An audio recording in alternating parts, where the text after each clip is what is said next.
Buongiorno da Sicilia 24, questi i nostri titoli. Palermo svolta nelle indagini sul ferimento di una 30enne sabato notte, fermato il ragazzo che ha sparato, intanto il prefetto ha istituito una quarta zona rossa nella zona appunto della Movida. Trapani Liberty Lines dissequestrata, la decisione del Tribunale del Riesame dopo i provvedimenti cautelari della Procura, la società ha mai compromessa la sicurezza dei passeggeri. Palermo contro il caro voli, protesta ieri della Federconsumatori davanti all'aeroporto Falcone. Borsellino denunciato il grave aumento dei prezzi in occasione delle feste natalizie. Catania aperta la sesta isola ecologica affidato alla Ecocar, il nuovo centro di Via Forcile.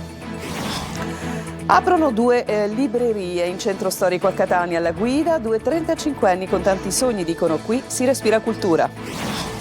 Serie C, il Catania finisce l'anno da campione d'inverno e pensa alla corsa a promozione. Pesa l'imbattibilità casalinga e gli 0 gol subiti.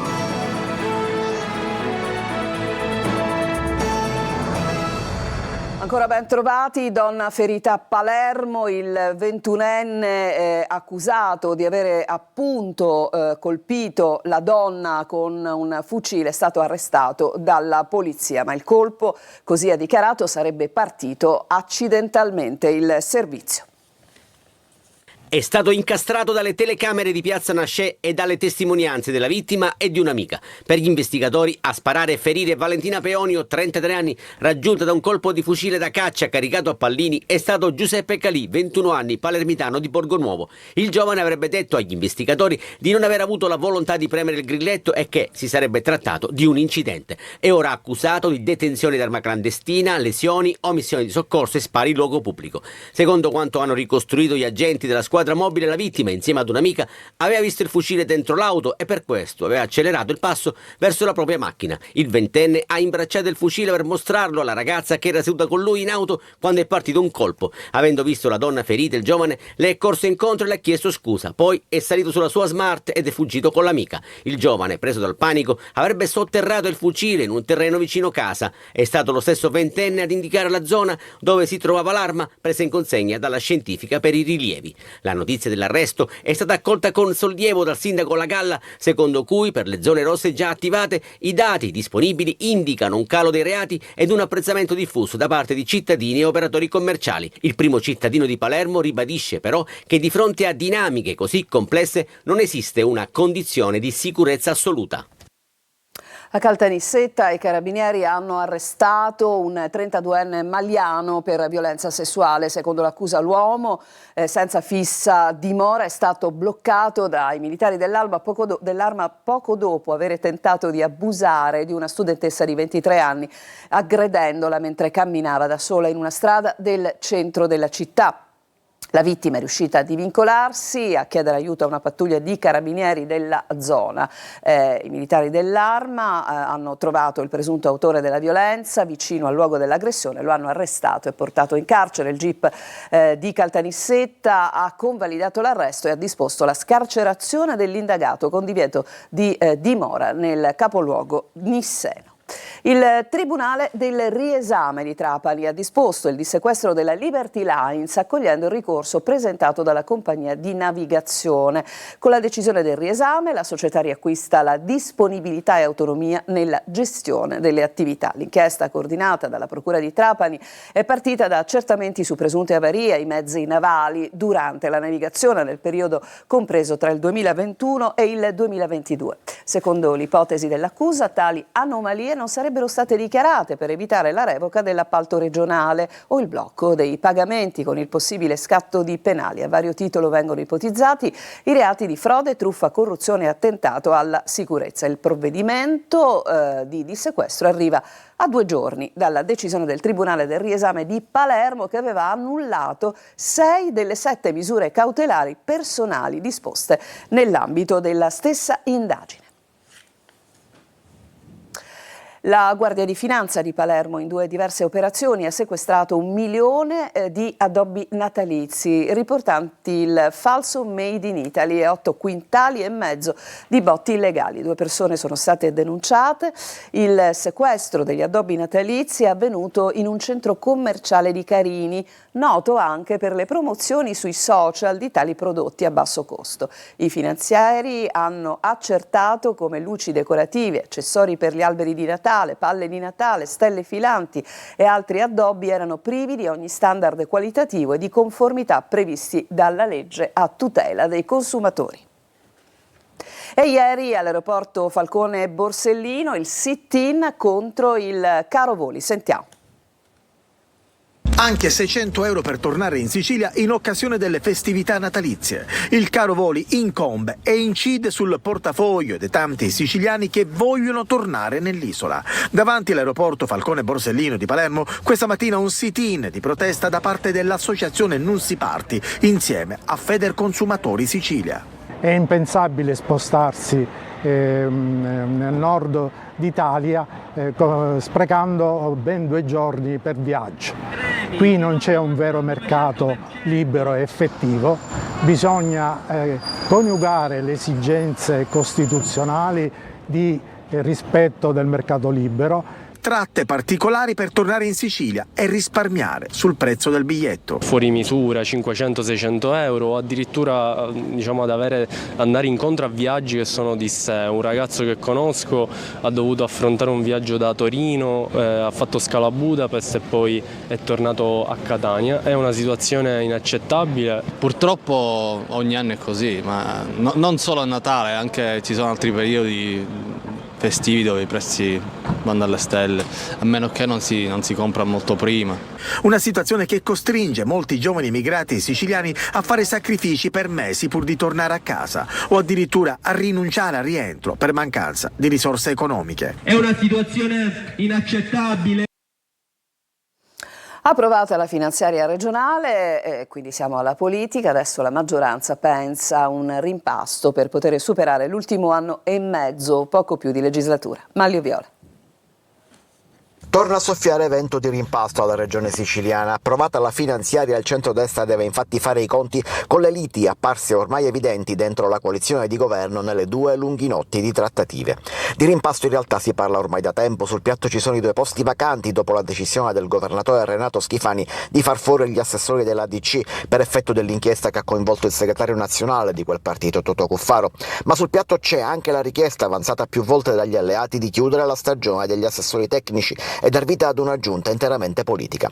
E sotto questo profilo ci sarebbe da sostituire Alessandro Dagnino, avvocato e assessore tecnico all'economia, e Daniela Faraoni, assessore tecnico alla salute, entrambi in carica in quota Forza Italia.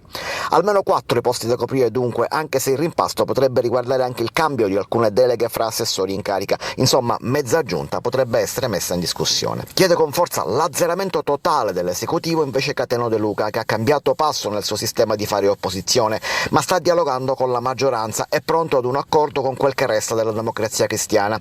Lanciando Ti amo Sicilia, lo ha detto chiaramente che ritiene incolpevoli gli assessori DC. La chiacchiera di corridoio parla della possibilità che nell'esecutivo torni almeno un assessore democristiano, magari sotto una diversa bandiera politica, e possa esserci poi spazio anche per un uomo indicato proprio da De Luca. In casa Forza Italia invece pressa per entrare il deputato nisseno Michele Mancuso. La situazione è ancora da definire, il presidente non sembra intenzionato a dare spazio a un rimpasto adesso, anche se a gennaio, alla ripresa delle ostilità, un vertice di maggioranza e una discussione più ampia potrebbe arrivare prima di qualsiasi altra cosa. Adesso andiamo a Catania, dove ieri è stato inaugurato il 6° centro comunale di raccolta. La struttura affidata ad Ecocar, realizzata in un'area di via Forcile, orari, modalità di conferimento e benefici nel servizio di Tonino De Mana. È l'ultimo, ma non per importanza, centro di raccolta comunale dei rifiuti ad aprire e dal punto di vista geografico consente di colmare una zona finora scoperta, offrendo un servizio strategico non solo ai residenti dell'area sud di Catania, ma anche ai cittadini provenienti da altri quartieri. Affidato ad Ecocar, è operativo il centro comunale di raccolta di via Forcile nella zona di San Giuseppe l'Arena. I primi ad arrivare sono stati un cittadino che ha scaricato carte plastiche ed un furgone carico di materassi, divani e arredi vari.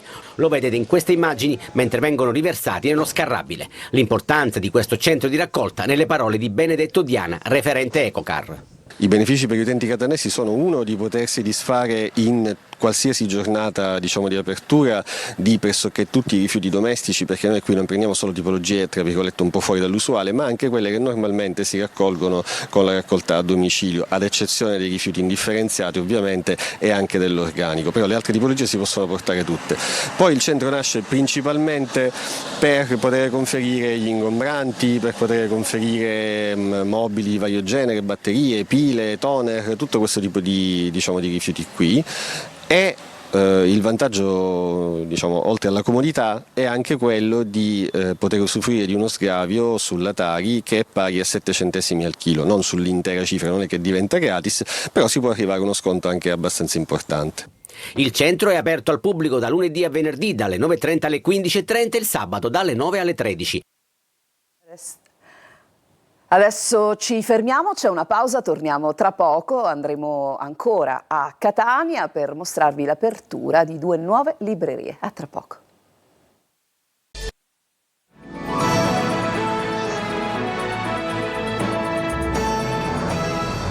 Siamo tornate in studio, andiamo a Catania, città in controtendenza perché aprono quasi in contemporanea ben 2 librerie in centro storico. Lorena Dolci.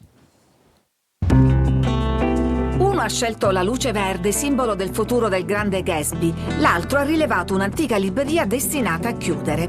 Si chiamano Gatsby Books e Antica Galleria Bonfirraro, le 2 librerie indipendenti che hanno aperto i battenti quasi in contemporanea al centro di Catania, invertendo un trend che sembrava inarrestabile. In comune hanno la giovane età, 35 anni, e l'amore per i libri. Le librerie indipendenti sono, dei presidi culturali. Alberto porta avanti la tradizione di famiglia, editori da decenni, per creare qui uno spazio dinamico dove i libri dialogano con la musica. Abbiamo tantissimi libri antichi, soprattutto le prime edizioni che vanno dal 500 fino all'800, ma anche al 900. Abbiamo aggiunto le stampe di diversi illustratori nazionali, tra cui anche il nostro Angelo Ruta Modicano. Abbiamo aggiunto anche i vinili usati e pezzi rari. Dai pressi di Piazza Duomo ci spostiamo in via Grotte Bianche. Qui c'era un vecchio panificio chiuso da un decennio. La trasformazione in Gatsby Books è opera di Giuseppe Quattrocchi, che ha ricreato una dimora anni 20 dal gusto anglo-americano. Poi c'è ovviamente la luce verde che non poteva mancare, che simboleggia il sogno ovviamente irraggiungibile di Gatsby. Speriamo che sia raggiungibile per questa libreria. Giuseppe è anche autore di copertine grafiche per case editrici nazionali e anima di un blog seguitissimo. I social hanno dato un grande aiuto all'editoria perché grazie anche al passaparola, però mi sono reso conto che aprendo comunque la libreria molta gente chiede dei luoghi in cui vedersi dal vivo. Mentre le librerie chiudono, sono soppiantate da locali della Movida, questi 2 giovani si trasformano in librai. Ecco i loro consigli. Sicuramente io Casanova di Dammele Su, perché appunto è un'attrice molto valida, un'attrice italiana. Non posso che consigliare un libro della casa editrice Bonfirraro, Tuccio l'Eterno di Valerio Musumeci, che è il romanzo della vita di Tuccio Musumeci. Dicembre, mese delle feste, è vero, delle feste in famiglia, delle vacanze, ma anche un mese delicato per la salute mentale, per chi soffre di ansia, malinconia, solitudine, non ci si rispecchia negli stereotipi della felicità tradizionale. Abbiamo sentito il parere di una psicologa con Eva Spampinato. Mentre le città si illuminano, cambiano volto e la frenesia che scandisce il conto alla rovescia invade le strade, nel calendario delle emozioni il Natale è un paradosso. Fuori le luci, dentro il buio.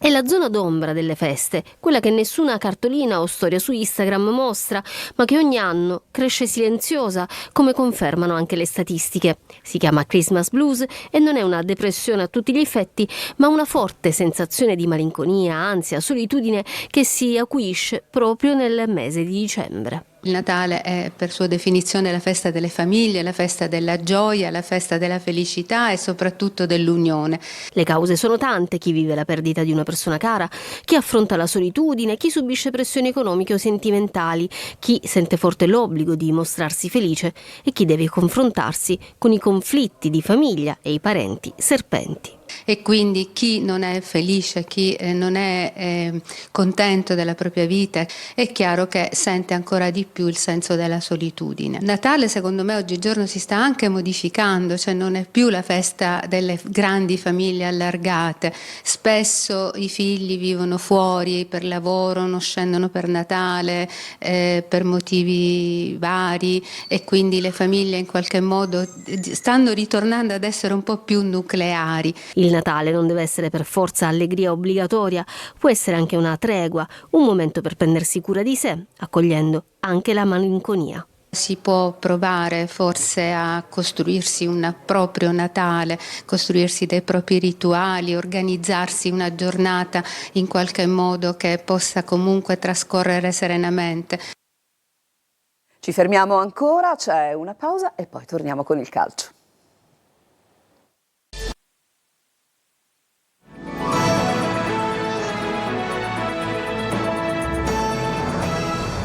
Siamo tornati in studio per il calcio, per il Catania che, lo ricordiamo, chiude il 2025 in vetta alla classifica insieme al Benevento. La buona prova dei rossazzurri contro i giovani dell'Atalanta, la ricordiamo nel servizio di Sergio Colosi.